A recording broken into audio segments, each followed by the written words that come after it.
All right, welcome back, my friends, to another installment in the Parsha review, the weekly Parsha review. This week's Parsha is Parshas Nasso. It is the second portion in the book of Numbers, in the book of Bamidbar, the 35th portion since the beginning of the Torah. It is the longest Parsha in the Torah with 176 verses, 2,264 words, and 8,632 letters. There are 18 mitzvahs in this week's parsha, 7 performative and 11 prohibitions. This week's parsha, Parshas Naso, always falls out after the holiday of Shavuos. So this week's parsha begins with the assignments, the tasks of and transporting responsibilities of the Levite families are described. The Kahas family, we remember from last week's Torah portion, they handled the vessels, the ark, the table, the menorah, the altars, as explained previously. Gershon family, the Gershon, because there are Gershon, Kahas, and Merari, were the children of Levi, and each family had their own responsibilities. So the Gershon family handled the fabrics, the curtains, the tapestries, and the roof coverings. The Merari family handled the structural components, the boards, the beams, the pillars, the bolts, the sockets for the walls for the structure. Moshe concludes his census with a count of the Levites ages 30 to 50, with a total of 8,580 men suitable for the work in the temple. Now, you can multiply that with the women, add the children and young adults who are under the age of 30 and people over the age of 50. There were many Levites. Then Hashem commands the purification of the camp. Hashem commands that anyone ritually impure through tsaras, what we called the loose translation of leprosy, or a certain discharge called a zav, or someone who comes in contact with the dead, with a corpse, they must be removed from the camp. Then the Torah tells us, interestingly, about treachery or theft, where someone holds on to the money of another Jew, either a loan that they didn't repay, theft, or they're holding on to employee wages, and denies it with a vow, must repay, once it's brought to light the truth of the matter, they must repay with an extra fifth added to it. If the person owed was a convert, but now the convert died and he has no heirs, he has no one to inherit his money, so who does the money go to? He's trying to repay it to this convert. The person repays to the Kohen and must bring a special offering. Then the Torah goes into, then in this week's Parsha, the Torah goes into this special commandment of the Sota. What is the Sota? If a woman is accused by her husband of being unfaithful, with no witnesses, he brings her to the Kohen, offers a jealousy offering for her. She stands before the court and is urged to admit her guilt. If she denies, she drinks a bitter water potion. If she is guilty, she would die an unusual death. If innocent, she will be blessed incredibly. The Nazir is then discussed. A man or woman who vow abstinence for the sake of Hashem, they must abstain for at least 30 days from drinking grape products, cutting any hair, nor become impure through contact with a corpse. Upon completion of the period of sanctity and devotion, the Nazir shaves his head and brings a sin offering and a peace offering. Then the Torah tells us in this week's Parsha about the priestly blessing. Hashem commands the Kohanam, all the Kohanam from the tribe of Levi, to bless the Jewish people. Yivarechecha Hashem v'yishmerecha. May Hashem bless you and safeguard you.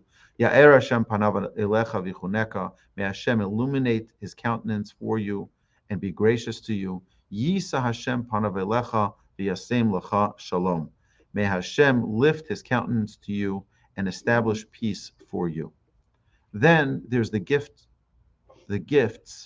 of the leaders. To celebrate the inauguration of the Mishkan on the first day of Nisan, in the year following the Exodus, the leaders of the tribes donated gifts, wagons, and oxen to assist the Levites with the transportation of the tabernacle. Moshe distributed them as needed to each of the families that were involved with the transportation, the Gershon, Kahas, and Merari families. The leaders desired to bring offerings, and Hashem commanded Moshe that each tribe should offer a sacrifice 1 liter per day. So each of the first 12 days of the month of Nisan, a different tribe brought their offerings in the brand new inaugurated tabernacle. They were offered in this order. Day 1 was Yehuda, day 2 Yisachar, day 3 Zevulun, day 4 Reuven, day 5 Shimon, day 6 Gad, day 7 Ephraim, day 8 Menashe, day 9 Binyamin, day 10 Dan, day 11 Asher, and day 12 Naphtali. Together with their unique offerings, each leader donated gifts of gold and silver, animal and meal offerings. The total of all the gifts are listed in chapter 7, verse 84 to verse 88. Then Hashem communicates with Moshe. When Moshe arrives at the tent of meeting, he hears Hashem call him from atop the cover upon the ark of testimony, from between the 2 cherubs. And that is where our Parsha concludes. So I just wanted to take a few minutes to discuss some of the important lessons from this week's Parsha. Number 1, last week we mentioned, if you turn over your sheet, you'll notice that where Moshe and Aaron were, where they were camped on the east, Yehuda, Yisachar, and Zevulun are right next to them. Those 3 tribes camped next to them. And our sages tell us that when you have a righteous neighbor, you will be influenced righteously. When you have a good neighbor, you'll be influenced with goodness. And Yehuda, Yisachar, and Zevulun are the 3 tribes that had the most of the virtues of Torah study, and the qualities of leadership were among those tribes. So that we mentioned last week. But if you look at the south side, you'll see Kahas. Who was part of the tribe of Kahas? Korach. And Korach was a negative influence. And we see that some of those tribes were influenced by Korach and ultimately fell, as we'll see in a couple of weeks' Torah portion. They fell to the trap of Korach and were negatively influenced. And our sages teach us it is so important for us to be cautious of our influences. Today, more than ever, you can be living in the best neighborhood in the world. You can be living feet away from the Temple Mount in Jerusalem. You can be right next to the Western Wall. You can be living in the holy city of Jerusalem. You can be living anywhere. And you have a little device in your hand that can connect you with the worst influences in the world. Our influences are from the things we allow into our lives. And we can never expect that we be in a negative environment and not be influenced. We will always absorb our environment. And when our environment is positive, our influences are positive, we become positive. So it's just another reminder of how important it is for us to always be cautious about our influences. The next idea I'd like to discuss is the concept of holiness. Holiness means to be separated, to be dignified, to be unique. And what we see is that Hashem tells the Jewish people, send the impure away. Be holy because I am holy. We see that Hashem, who does Hashem focus on in his Torah? Who does Hashem focus on in his Torah? Hashem focuses on the positive. Hashem focuses on those who are good. Hashem wants us to learn from those good influences. We see Abraham, Isaac, Jacob, the tribes, Moses. They're the good characters. Those are the ones that Hashem wants us to be involved with. What do we have about Esav? What do we have about Korach? We have a little discussion, and just so that you know what to stay away from. But the emphasis is always on the positive people. Hashem wants us to be sanctified. Hashem wants us to be dignified, and Hashem wants us to be holy and separated from the negative influences. So we see that when we talk about the convert who died and didn't leave over any inheritors, the Torah has a specific portion discussing how you repay that debt. And the commentaries explain, why is this mentioned here? It's mentioned here to remind us again that Hashem defends the defenseless. When someone doesn't have anyone to defend them, the underdog is always picked up by Hashem.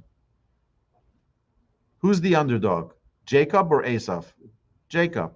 Who's the underdog? Joseph or his brothers? Joseph. You always find that the underdog is the one who's taken. Even Isaac and Ishmael. Ishmael is older. Isaac is younger. Esau is older. Jacob is younger. Joseph is younger than many of his brothers. Moshe is younger than Aaron. Hashem always chooses the underdog. We have to understand that Hashem's mercy is very, very powerful. And therefore, when there is a defenseless character, like a convert or a widow or an orphan, the Torah tells us again and again and again, be very careful. Because if they cry to me, I will listen. I will heed their prayers and their requests. Therefore, it's another reminder for us to be extra cautious. If you know someone who's a widow, you need to use kid gloves near them to ensure that we don't hurt them, insult them, make them feel bad, that they should always feel included and they shouldn't feel left out. Then we see in this week's Parsha the incredible story of the Sota. And if you look in the Torah, it says multiple times about jealousy, and he was jealous of her, and he brings a jealousy offering. And it's such an incredible portion discussing this allegedly adulterous woman. So we need to know that when we talk about jealousy, there's a good jealousy and there's a bad jealousy. Bad jealousy is when we're jealous of another person's possessions, when we're jealous of what another person's fortune is. Oh, they're smarter than me. Oh, they have a better family than me. Oh, they have more money than me. They have a nicer home than me. That's a terrible, terrible jealousy, because that means that we don't understand that everything comes from Hashem. That's a jealousy that's destructive. That's a jealousy that really distances us from the Almighty, because instead of us recognizing that everything is from Hashem, and if Hashem wanted us to have that sweater, we would have it. If Hashem wanted us to have that car or that husband or that wife or that child, we would have it. But Hashem chose an exactly perfect path for us and gave us the exact thing that we need in order for us to succeed. Therefore, if a person is jealous of another person, we have to be very, very careful that it be a positive jealousy. What is a positive jealousy? If you're jealous of another person's spirituality, you're jealous of another person's good character traits, you're jealous of another person's education. So what happens? Read more, learn more, grow more, connect more. It says, Kinas Sofrim Tarbe Chachma. The Mishnah tells us that the jealousy of Torah will only increase wisdom. So you can open up a synagogue right across the street, no problem. Why? Both synagogues will improve to become better. You can open up a school right next door. You know why? Because both schools will improve and become better. Who's going to benefit at the end? The Almighty will benefit. That kind of jealousy is a good jealousy. So we have to make sure that if we're jealous of another person, we can find a way to not just be jealous and be bitter. Oh, they got the promotion, I didn't.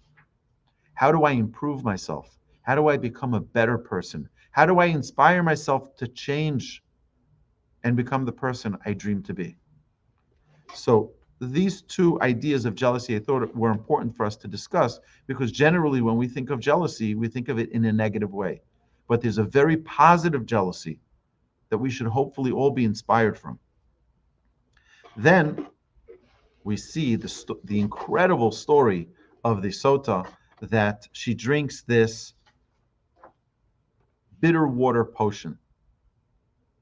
What's in this bitter water? They would take the name of Hashem on a parchment, fresh ink, and they would put the name of Hashem into the water. And it's an incredible thing. That water would become this holy bitter potion, and she would drink it. There were other things that were mixed in this water as well. And if she was, and we don't know, nobody knows, only Hashem knows what really happened with her. See, she secluded herself with another man. She's a married woman. And she claims nothing happened. The husband claims in jealousy that something happened. So who's gonna find out? Well, we'll find out after she drinks. Now they encourage her to admit her guilt. There are things that they do to bring her to a point of sort of to break her down from having this front of like, I didn't do it. But Hashem is willing to have his own name erased for the sake of peace between a man and his wife, between a husband and a wife. Hashem wants us to be close with our spouses. And therefore Hashem says, erase my name so that there be peace. I want to tell you an amazing story. The Chazon Ish, who was the greatest Torah scholar in the early 1900s, who lived in Israel. He originally came from Europe, and he told someone that he only answers questions relating to Shlom Bayit, to peace and harmony in the home.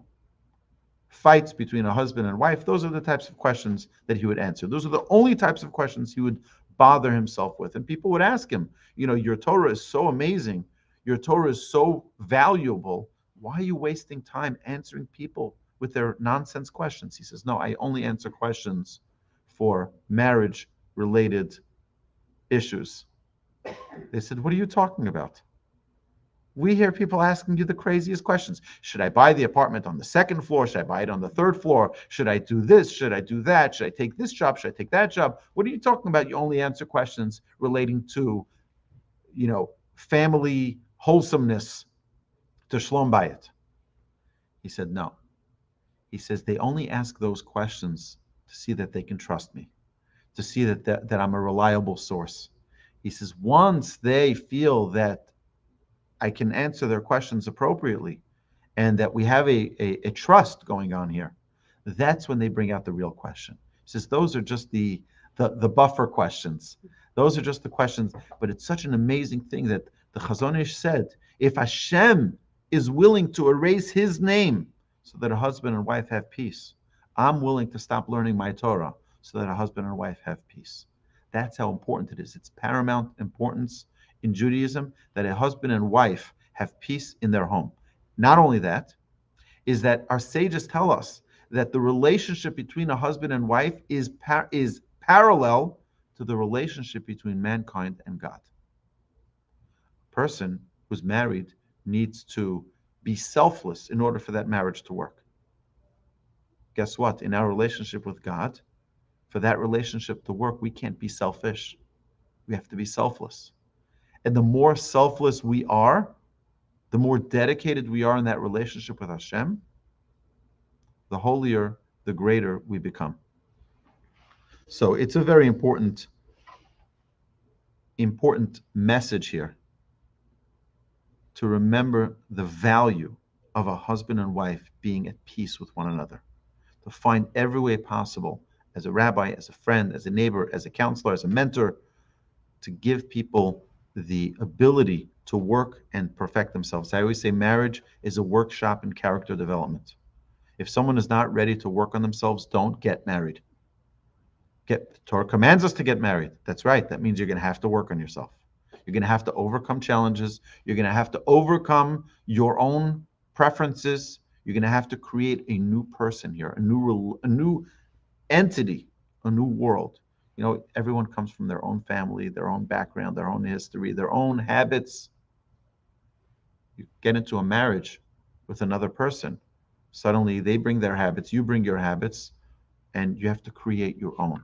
And if you're going to be all hard-nosed and difficult with one another, not willing to accept and be flexible, then what happens is there's a fight. What people like to do many times is they like to find someone who's exactly like them. Oh, we like the same movies and we like the same music and we enjoy the same food and we love to dance and we like the same vacations. So everything's the same and everything is great. So everything is going to be harmony, right? Not necessarily. Because sometimes if they're the same, they clash. Sometimes you have to find someone with differences. They like different things. And then when you come together, it creates a peace and harmony and a love, a uniqueness that's now a new entity of the two of you together.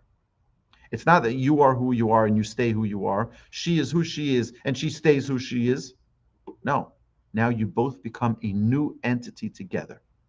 And I think it's an important conversation for people to have before they get married. To understand that marriage is not about kumbaya and romance like Disney teaches us.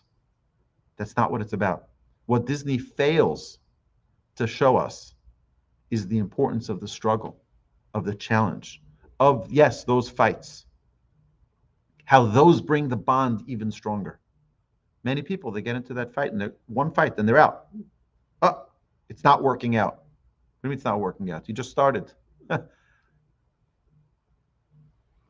It's such an important thing for a person, every person, to understand that marriage is about working through those challenges, working through those differences.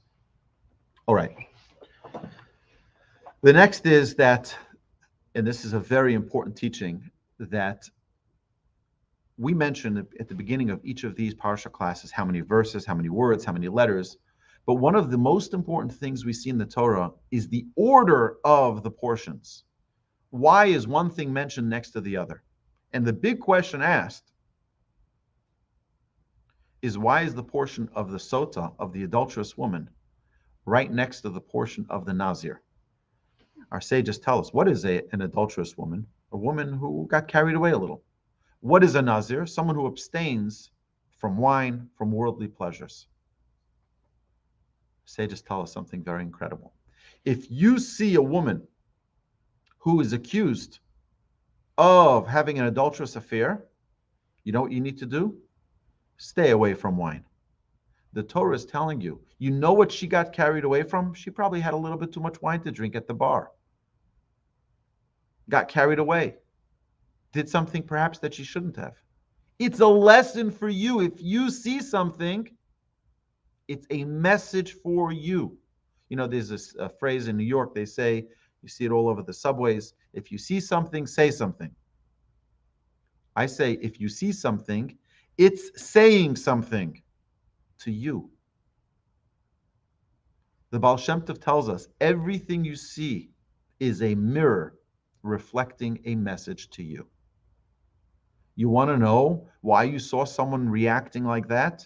Why did I need to see it? I could have been 2 aisles away in the store and not see the parents yelling at their children like that. Maybe it's Hashem putting a mirror in front of me, showing me what I look like if I talk to my children like that. Why did I need to see a certain story on the news of murder, of theft? Maybe it's a mirror that Hashem is showing me that with my words, I can kill people. I need to be more careful. And today, more than ever, you look at the news, it's crazy what's going on. It's a message for us that we need to take into our lives and apply them. Have there been stories that you just didn't see, you didn't hear about it till weeks later? Yeah, we all miss stories. Why? You don't wonder why certain stories you see, certain stories you don't see. Because it's a mirror. Hashem is telling you, this is the message you need to know, the message you need to see, and this is a message you don't need to see. It's not relevant to you, and therefore I'm not going to show it to you. It's very important for us to know. Everything you see is a message. If you see something, it's saying something. It's a message. And that's what we learn from these two portions being juxtaposed, being one right next to the other. The Parsha of the Sota And the Parsha of the Nazir is a message teaching us how to improve our ways. So a very important, very interesting point that our sages talk about, the commentaries all discuss this. We see that after the Nazir finishes his period of holiness, he brings a sin offering. A sin offering. Here's a guy who says, I want to be holy. I want to abstain myself from all worldly pleasures. He has to bring a sin offering. Our sages tell us that God gave us this world to have pleasure, to derive pleasure. You're limiting yourself from pleasures? I told you to enjoy wine. It has to be in moderation, of course. I told you to take care of yourself and look good. Hashem gave us beauty. Instead, you're growing out your hair because you want to abstain yourself from that physical beauty as well. It's unbelievable. You're trying to limit what God gave you to enjoy? That's requiring a sin offering. Hashem put us into this world for pleasure. Now, of course, a person needs to be sure and be careful that they're not getting carried away with fraudulent, counterfeit pleasures. But we're in this world for pleasure. And when someone abstains from pleasure, that demands a sin offering. Because Hashem, that's not why He put us into this world. He didn't put us into this world to abstain from pleasure. He put us into this world to enjoy the pleasures properly. Also because it's incongruent with Judaism for a person to completely block themselves out from all pleasures, even for a limited amount of time. Torah wants us to take the pleasures of this world and use them appropriately, use them with balance. And if a person has imbalance, which is what a Nazir does, it's an imbalance where he's going to an opposite extreme to connect with holiness. That's something which requires a sin offering. Then we see in this week's portion the priestly blessings that are given daily in Israel and only on festivals in the diaspora. It's an amazing thing. This is the blessing that Jewish parents give to their children. And this is the blessing that the Torah tells us comes from Hashem. People go to great lengths to get blessings from rabbis and get blessings from righteous people. But we have to always remember the blessings come from Hashem. When we go to the tombs of great righteous people, we don't pray to the righteous people. We're not praying to them. We're praying that they be representatives on our behalf in front of the Almighty. Blessing comes from Hashem. V'samu et shmi al bnei Yisrael v'ani avarachem. The Kohanim are to put Hashem's name on the Jewish people, and Hashem says, and I will bless them. The commandment here is for Hashem to bless the people when the Kohanim put the names of Hashem upon the people. That's what it needs to. That's the way it needs to happen. Not that the Kohen should get carried away like he has some power. The power of blessing is in Hashem's hands. But I want to share with you an amazing story I heard over the holiday of Shavuot. There was a man in New York who would be a regular at the synagogue, an elderly man. The rabbi noticed every holiday, every festival, when they were about to start the blessing of the Kohanim, this guy would dash right out of synagogue. He would leave the synagogue. You know, they start, we're right by Modim is when everyone starts to prepare. The Kohanim already walk up to the front. This guy heads for the door. So the rabbi figured, you know, it may be this elderly man is eating by someone's house. He's a guest at someone's home. And he's going to be late because the hosts prayed in a different synagogue. So he didn't want to be late. So the rabbi said, you know what? I'm going to invite him next festival, next holiday when we have the blessing of the Kohanim. I'm going to invite him to my house, and that way he won't need to rush out. And I'll find out what's going on. Sure enough, the rabbi invites him for the meal on the festival to be at his house. It comes the time for the blessing of the Kohanim, and this guy dashes right out.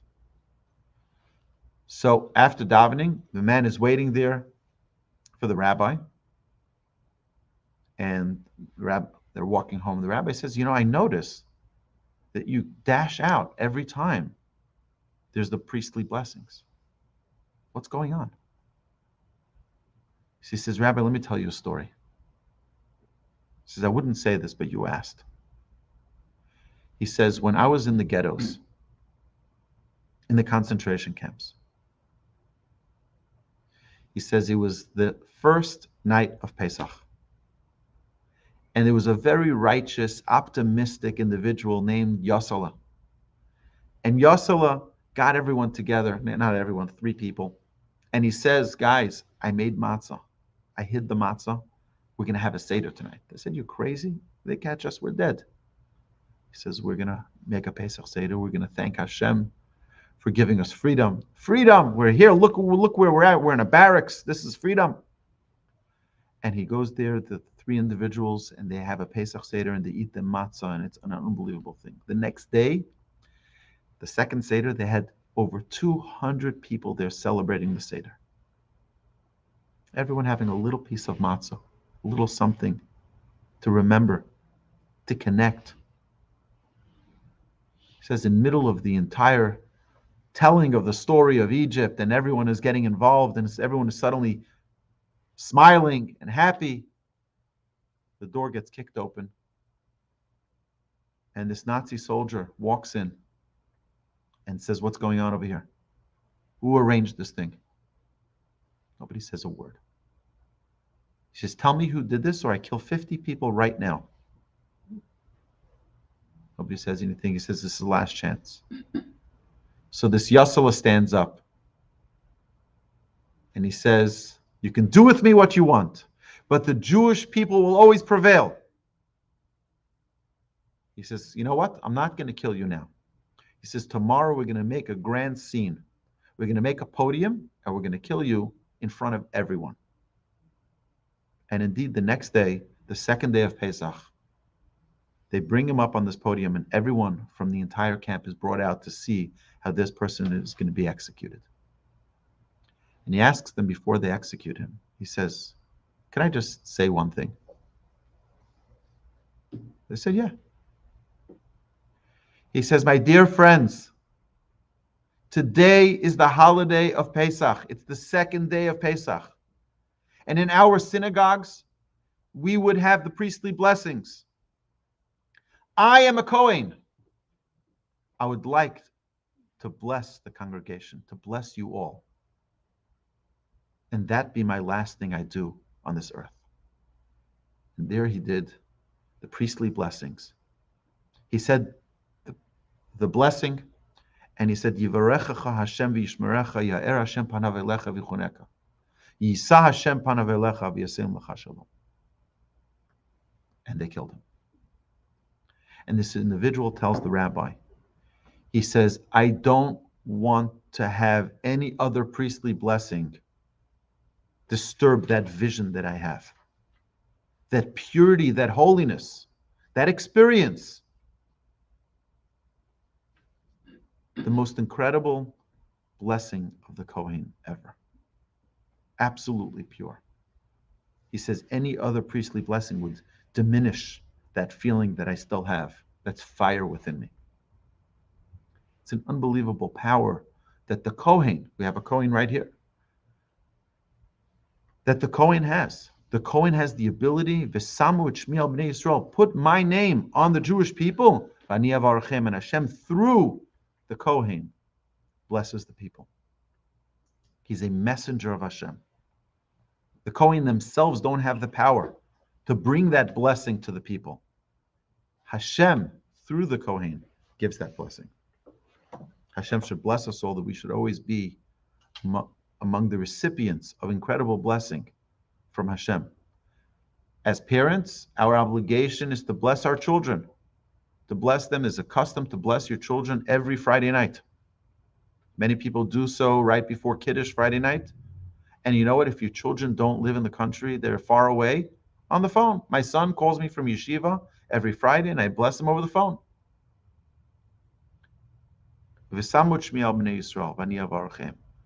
do what we can to put the name of Hashem on his family, on his children, and Hashem will bless them. Then we see Moshe's concern about accepting the gifts of the leaders. We see that the leaders desired to bring offerings. Moshe was very hesitant until Hashem told him, yes, you can accept their offerings, but only one tribe at a time. What was Moshe's concern? So remember, Nadav and Avihu were very excited to give and to offer in the temple. Moshe was very concerned about that. Moshe was afraid that this was another example of Nadav and Avihu. But when Hashem told him that they're doing it with a pure heart, you can accept their gift. Only then did Moshe accept the gifts from the leaders of the tribes. We have to understand that the purity of heart in which we give is what really counts. It's not the numbers you give. It's the purity you give. It's the purity with which you give that counts. What would you prefer? A huge donation with someone who's mad at you, or a smaller donation from someone who loves you? It's about the relationship of how you give. It says that a person who gave to the temple with a pure heart, the purer the intention, the holier that money was used for. No one wants to give money to keep the electricity on. Everyone wants to give money for the holy ark, for the gold. Everyone wants to give money for the altar. Everyone wants to give money for the menorah. How do you know what your money was given for? Sages tell us by the purity of heart is how holy it went. And Hashem knows the intentions of the heart. All right, and then this week's Parsha, we conclude that Moshe is our representative. And Hashem communicates with Moshe only after the inauguration of the temple, of the Mishkan. Only after the Jewish people are taken care of, that's when Moshe can communicate with Hashem. A leader is not meant to have their own self-righteousness, their own self-aggrandizement lead their way or motivate them. It should be taking care of the people first. That's my priority. After the people are taken care of, now I can communicate with Hashem. And we see that only after all of that happened in the temple, everything was taken care of, then we see that Hashem called Moshe, and Moshe was able to communicate with Hashem. So my dear friends, this concludes the weekly Parsha review for Parshas Nasso, and I look forward to learning with you next week. Have an amazing Shabbos.